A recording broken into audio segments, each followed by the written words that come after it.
Well, hello, Flames fans. It has been a minute. I hope you haven't forgotten about me here at Locked On Flames. But the Flames have been shut down, and we have a lot to talk about and lots to play catch up on. So let's jump right into it.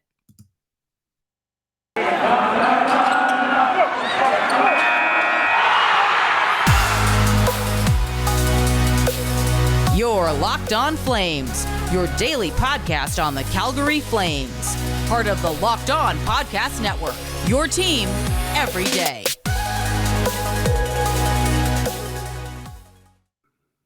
What is up, y'all? I hope you're having a good week. It feels like it's been a month without Flames hockey. I mean, I don't know. I kind of wish we were going back talking about 4 straight losses than this. This is just brutal stuff here. But the Flames had no one enter protocol for 2 days in a row. And then Dan Vladar entered protocol. And so right now it's easier to just list who's not in protocol. And right now, I believe, as of right now, as I'm recording this, it is Matthew Tkachuk and Blake Coleman. Blake Coleman has been very active on social media, and he took his oldest daughter, Charlie, she was a Stanley Cup baby, Stanley Cup playoff run baby, the first year. And she she went skating on a pond, I believe, in Calgary, and Blake Coleman was showing off all of their times and was just saying, you could tell it meant a lot to him. And I think that it's so important for us to remember that these athletes are humans too, and we don't always get to see that side of them, but I'm sure it's a lot easier for him, with things being shut down, since he's healthy and he's with his kids and he's able to, really make some memories and make the best of this situation. And I know that we're kind of behind here, but I think things got worse before they will hopefully get better. I just think that I I don't know. I, it's a lot, and I really don't like talking about it because it's so heavy and so negative, and I don't really like the conversation that goes on, the discourse that goes on with regards to, the vaccines and things like that. Unfortunately, breakthrough cases happen. Like, the players are asymptomatic. There's a few Omicron cases, but for the most part, the players are asymptomatic, and that's really all you can ask for. I don't know. I'm just thinking of all the players and their families, and of course the personnel involved and everyone um, affected by this. I'm sure that this throws a wrench in a lot of people's holiday plans as well. They are shut down until Boxing Day, and that's when the testing will resume again, so they can hopefully come out of protocol and whatnot. I don't know. The league is on a pause for a little bit. I think until the 26th as well. Um, I, I think that this is what needed to happen about a week ago.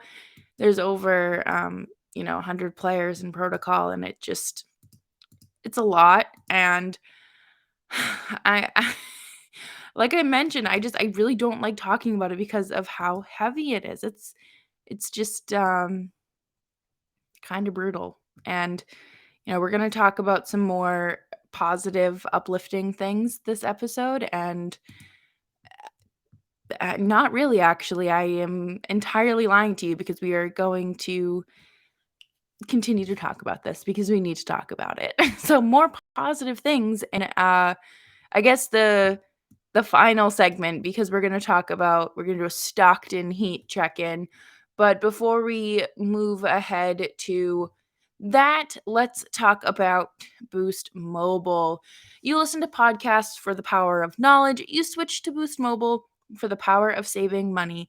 Because with Boost, you get the power of a free 5G phone, so you can listen to all the latest episodes of Locked On Flames, the power of 3 unlimited data lines for $30 a month per line, so your family can harness all that brain power too.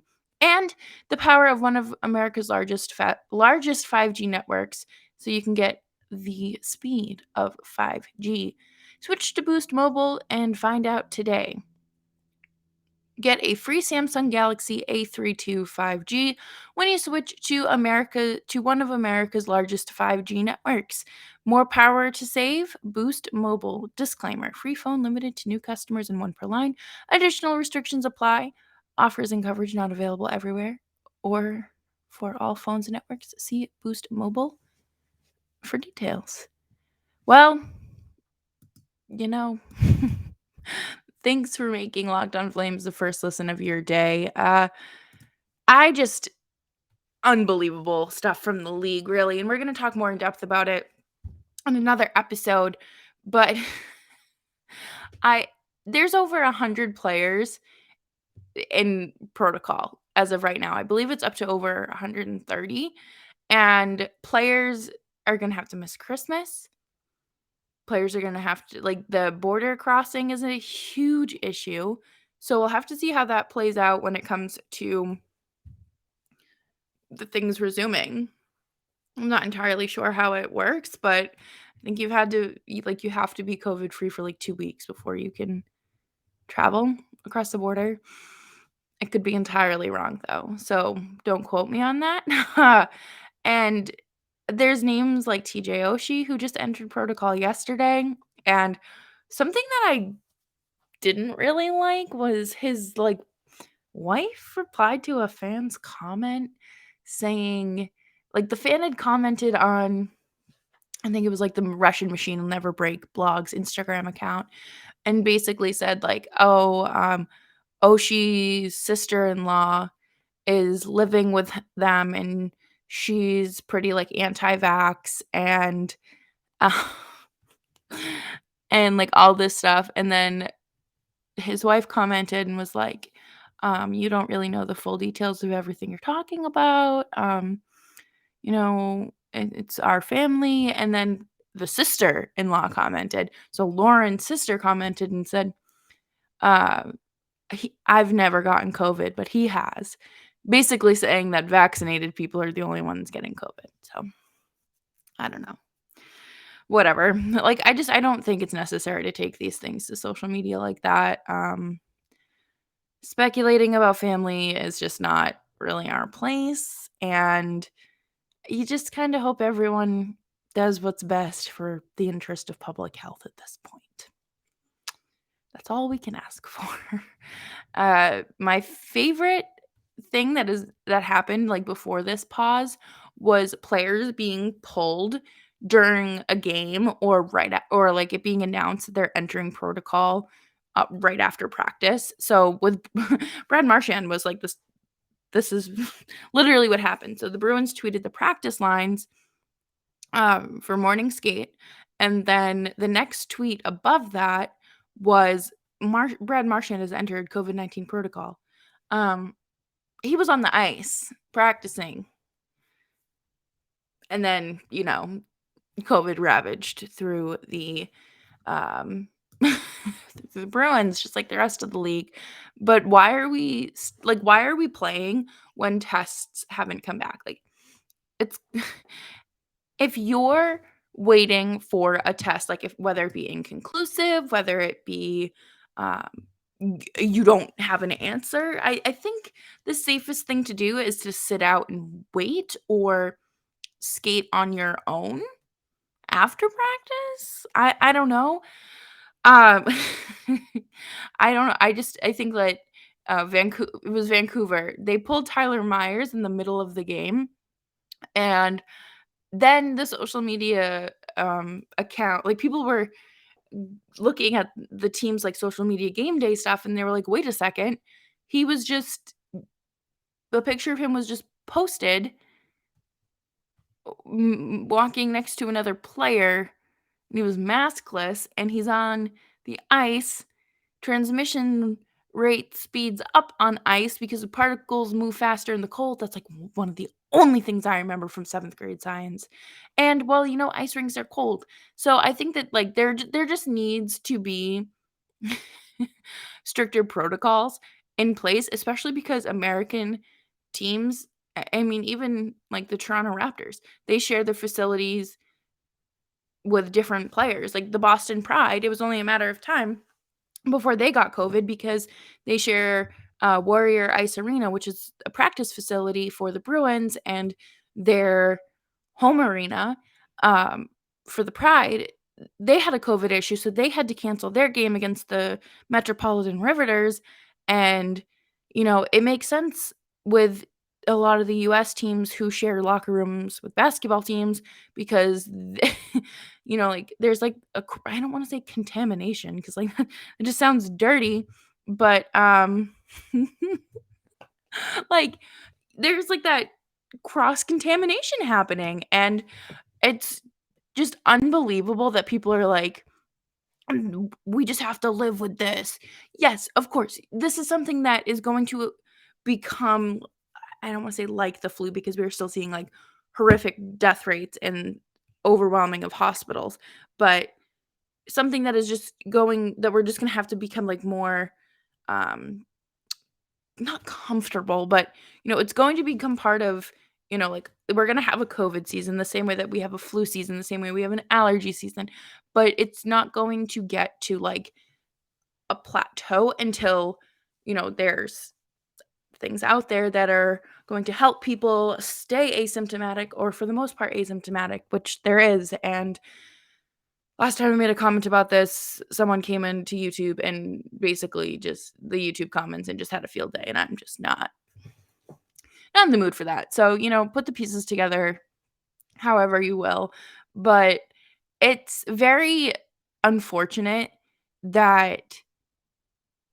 we're seeing like this just it's been giving me such like awful March 2020 vibes, and I just think back to how horrible things were, and, like, not even because of sports, but because of how overwhelmed hospital workers were, how overwhelmed healthcare workers were, and how scared people were, and I think that people for the most part, understand now that, okay, like, there's like, we didn't know how to handle it back then, but now there's, like, some sort of implementations that we know we can take care of. So, uh, those protocols need to be stricter. I don't know if it's masks. Something I'm going to suggest is better ventilation systems because the vents, they help filter out the germs. Um, and that's why people were having problems with schools being open because schools have really bad ventilation systems. Same things with restaurants. Most restaurants don't have like they have the bare minimum to keep themselves open. And it's just like and I don't wanna get in trouble for saying this, but, like, there are people for a league that I work for that, like, report things to the league office when there's something, like, wrong, when or not when someone breaks COVID protocol on social media. So, maybe the NHL needs to start implementing those kinds of protocols and start enforcing heavy fines. I don't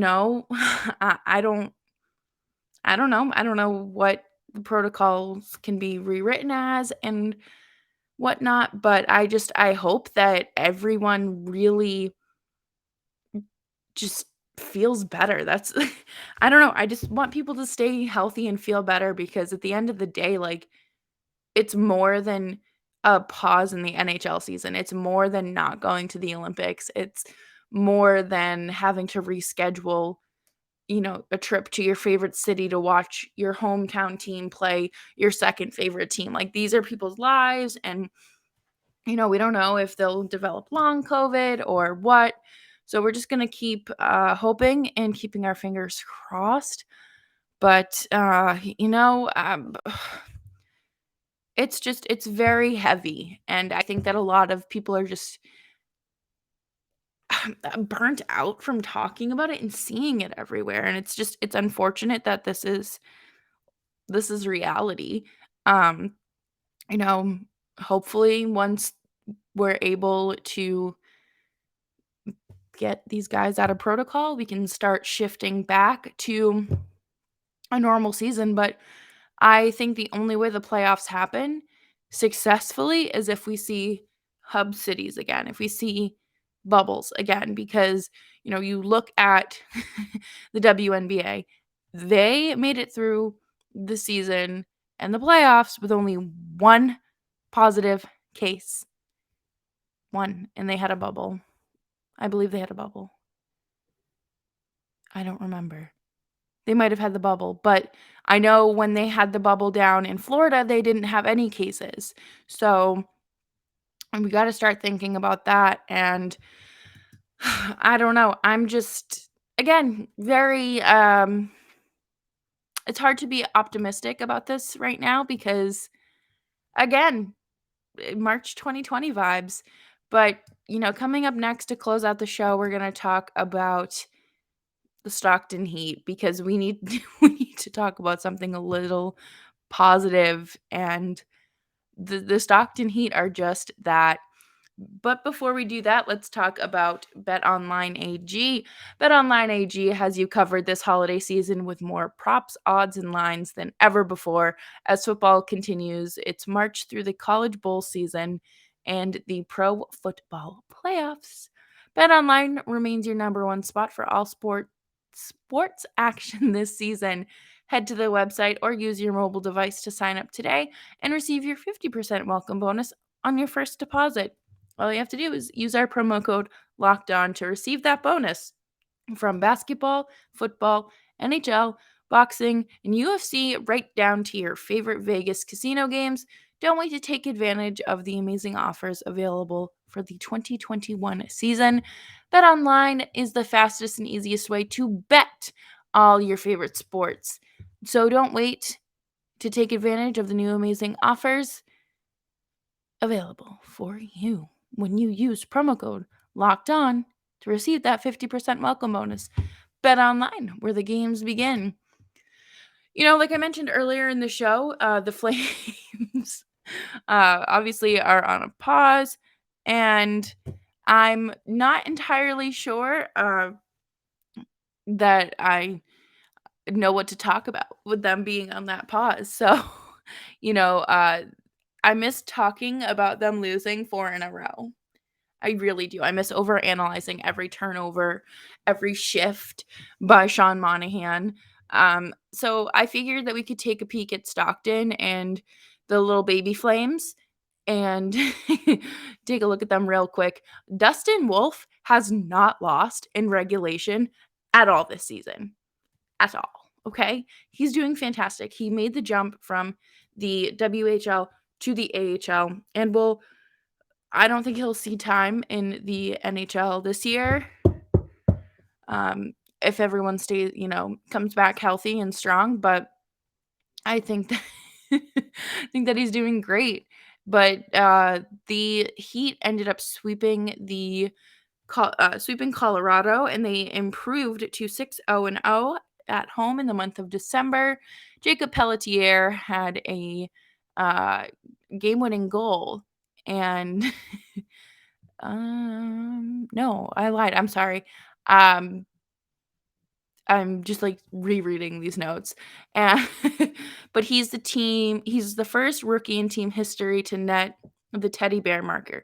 Okay, so I lied. It was a teddy bear toss game. So what happened was, okay, so if you scored the first goal, you huck the teddy bears. And of course, Jacob Pelletier did that. And he did that in the second period, and that's the first time. Adam Rosica has 10 goals on the year, and I believe he's in COVID protocol now. I could be entirely wrong, but Jacob Pelletier now has 10 goals as well.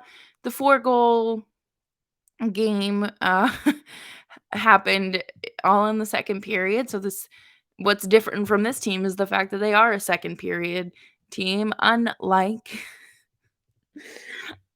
their older brothers. But Walker Dueller notched his first professional multi-goal game and second multi-point game. Congratulations. I'm so glad that things in Stockton are going well because I did not think you were going to get much playing time in Calgary. Uh, I can't believe that they scored 4 goals in a period. I don't know where that energy is for the Flames, but I love to see it. Um, I don't know. I'm impressed. I think that the the Heat are just a fun team to follow and to have like your prospects develop in. And I'm currently looking up to see their schedule because I don't believe that they are on a pause. I don't think so anyways. Okay, let's see. Nope, let's scroll down. So they are done. They play tomorrow in San Diego, and then they play on the 29th and then on New Year's Eve. So San Diego, then San Jose, and then back at home against San Jose. So, we're just gonna have to keep an eye out. I don't think that they have played Evander Kane. Actually, maybe they have. So, I have to keep an eye out for that. I don't know. I was talking with JD from Locked On Sharks about Evander Kane and how much we hate talking about COVID, and that's how he feels about talking about Evander Kane. And we're gonna have some more fun updates. I promise. We're gonna do some Calgary Flames Christmas wish list. We are going to talk about World Juniors. We're gonna talk about women's hockey. Maybe get an interview in or two. Who knows? But thank you all so much for tuning in to today's episode of Locked On Flames. I'm your host, Jess Belmosto, and I will catch you all next time. Bye bye.